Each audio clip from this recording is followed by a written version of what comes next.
not be the ones outside looking at the world go by. So you're staying all alone. Wasted time is gone for good. Say no more, it's understood. Come to the twilight zone. Let me feel your secret hand, like a feather on the sand, only made of gold. You can make me feel a king and surrender everything a fire can't control. Everyone here on the platform could attest to, and it's creative, a good word for it, some of the ideas that people come up with on what the solution is to our dilemma. Do we stimulate the economy by borrowing more? Do we stimulate the economy by spending more? There are a handful of individuals you'll come across in life that come to find out that the answer is in giving. Someone much wiser than I said it this way, that give, this shall be given unto you, shaken down, pressed together, and running over. And there are a few people that exemplify this principle in their lives. It's much different than the principle of simply giving back, as noble as that is. Once you have prospered, as you give back. This is a principle that some people learn in their lives of paying it forward. It's not just once I have prospered, then I give back. It's a principle of life that you plant seeds into an eternal kingdom where moth and dust don't corrode. And these people that we're recognizing for this award fit that category. They're ones that walk with this principle, and this principle of life characterizes their lives. The starting point is in giving and planting seeds for eternal rewards rather than just simply building up our kingdom on heaven. So I just wanted to say those words, and then I'll pass the microphone to my good friend Eric Welch.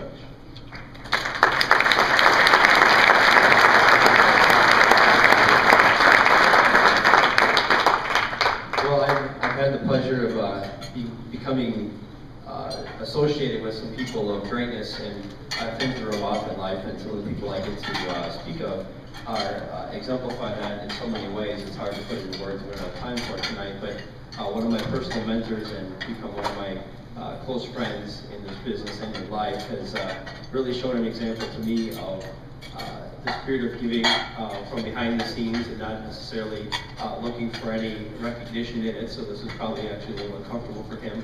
But I wanted to take this time to honor Anton Garrity for his efforts in bringing medical supplies and also Operation Smile surgeries to Southeast Asia, as well as another great role model within the Xango family, Mr. Andy Willoughby. Please welcome them.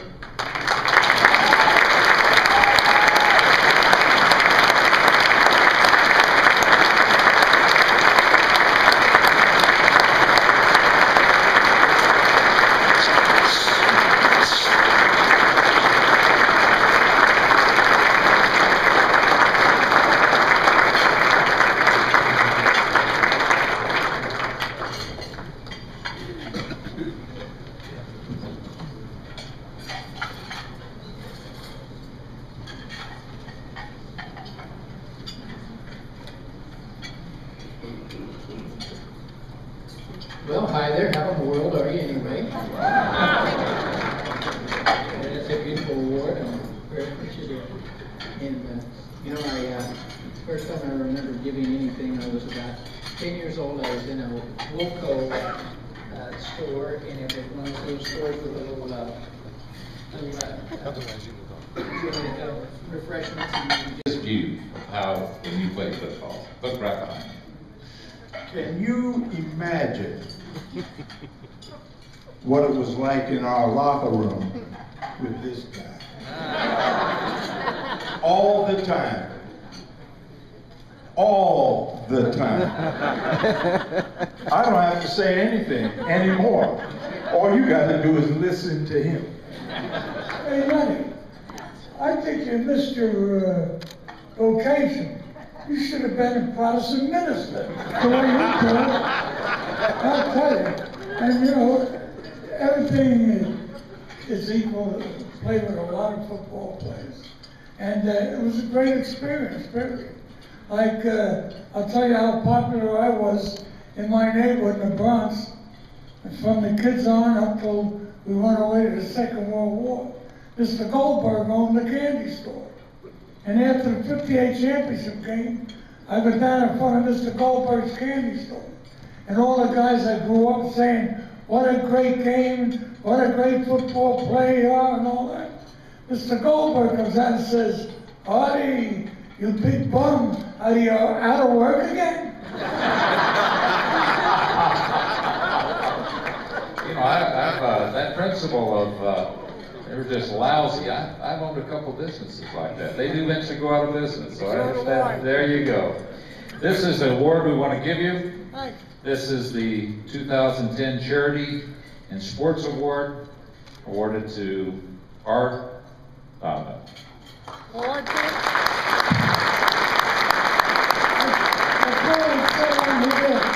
Lady Bird Johnson. We can do that. That's what you want. I don't know, half the guys on the planet. All right, thank you.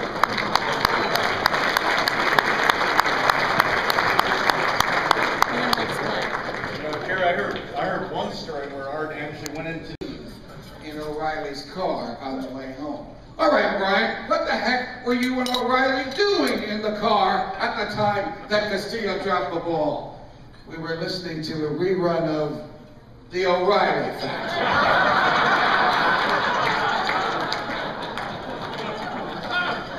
All right, now I'm going to be the skunk at the garden party. I'm interviewing a colleague of Congressman Ron Paul's by the name of Jim Clyburn, the number 3 ranking Democrat in the House of Representatives. And I say to him, Congressman Clyburn, where in the Constitution is the federal government authorized to manage health care? He says to me, Judge, most of what we do down here is not authorized by the Constitution. I said, are you serious? He said, yes. You tell me where in the Constitution it is prohibited for the federal government to manage health care. Now, the first comment is refreshingly candid, though horrendous. Most of what they do is not authorized by the Constitution. The second comment really turns the Constitution on its head, because the Congress is not a general legislature that can write any legislation, correct any wrong, or tax any event. It is limited by the specific 16 unique discrete powers given to it by the Constitution. Let's say health care, they want to manage health care. Okay, let's see what their track record is. Medicare broke. Medicaid broke. Social Security broke. Amtrak broke. The post office is broke. Do you remember when the government took over the Mustang Ranch because they weren't paying their taxes? They ran that into the ground. So let me get this straight. The government can't provide booze and hookers to truckers in the desert, and they want to manage health care.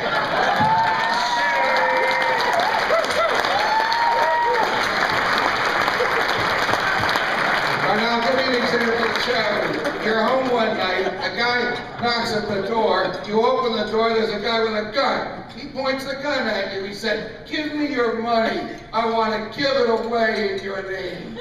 You think to yourself, what kind of a crackpot is this? I'll call the police. And then you find out he is the police.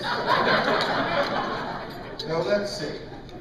You wouldn't let a crackpot steal your money and give it away in your name. You wouldn't let your neighbors steal your money and give it away in your name.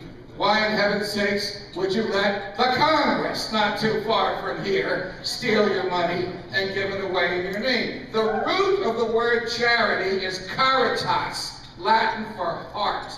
It is impossible to be charitable with someone else's money.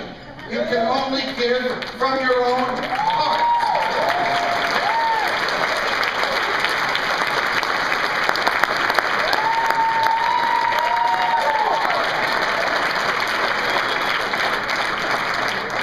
Unfortunately, that monster down the road called the federal government doesn't understand that. You have been charitable from your hearts, from your needs, from what you've acquired on your own, not because somebody approached you with a gun and said, give it to me so I can give it away in your name.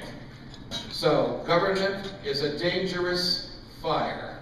And it must be watched, not just by a night watchman, but by everyone who wants to preserve the liberty to acquire wealth and to share it from the heart. Thank you, and God bless you.